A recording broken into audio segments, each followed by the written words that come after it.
ዘነቱ ጎጃሞይ ዘነቱ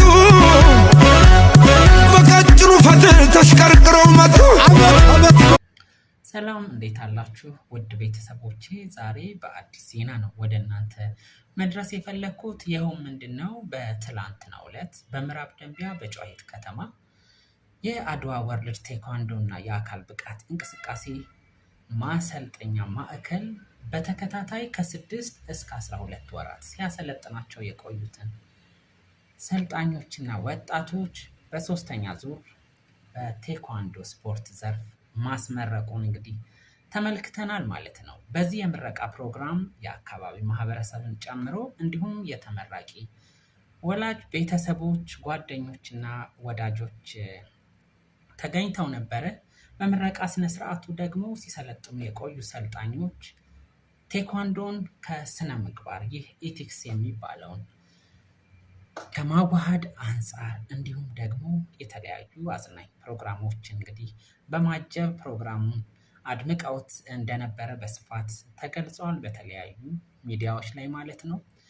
ፕሮግራሙን በማስተባበር በኩል ከጎኑ ለነበራችሁ አካላትም የእውቅናና የምስክር ወረቀት ተሰጥቷል ማለት ነው።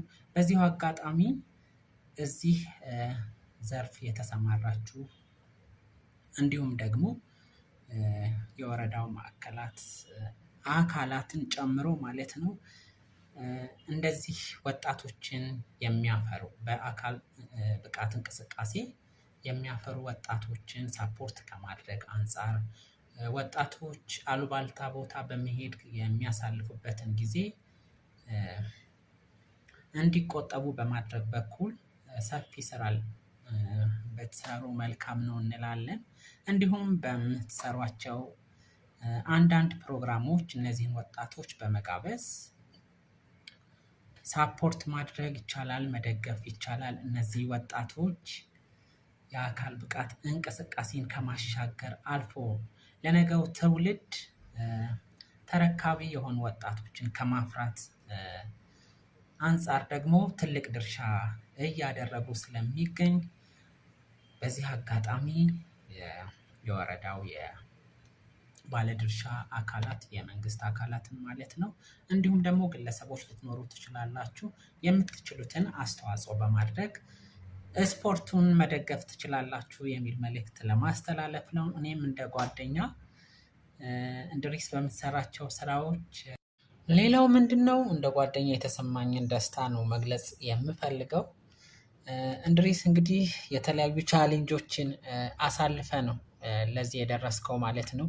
ይህ ደግሞ የሚያሳየው ያንተን ጥንካሬ፣ ብርታት፣ ድካምና የልፋት ዋጋህ ነው። ስለሆነም በተለያዩ ቻሌንጅ ውስጥ እና ችግሮች ውስጥ ብንሆንም ሌሰን በማድረግ ደግሞ የተሻለ ነገሮችን ማሳየትም ማየት እንደምንችል አስመስክረሃል ማለት ነው። ስለዚህ ጠንክር፣ በርታ።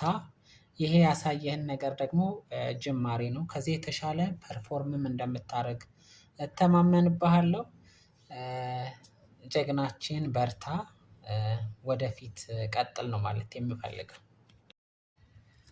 ሌላው ደግሞ የክረምት ወቅት መሆኑን ተከትሎ ወጣቶችን፣ ህፃናትን እንዲሁም አዳዲስ ተመዝጋቢዎችን ለመመዝገብ እንግዲህ ዝግጅቱን አጠናቆ እየጠበኳችሁ ነው ይላችኋል የአድዋ ወርልድ ቴኳንዶ የአካል ብቃት ማሰልጠኛ ማዕከል። ለመመዝገብ ደግሞ ከስር ባለው ስልክ መመዝገብ ትችላላችሁ። በቀጣይ በተለያዩ የሶሻል ፕላትፎርም ለመምጣት በሂደት ላይ እገኛለሁ ይላል። እንግዲህ አበረታቱት በማለት የዛሬውን ፕሮግራም በዚሁ አብቅተናል።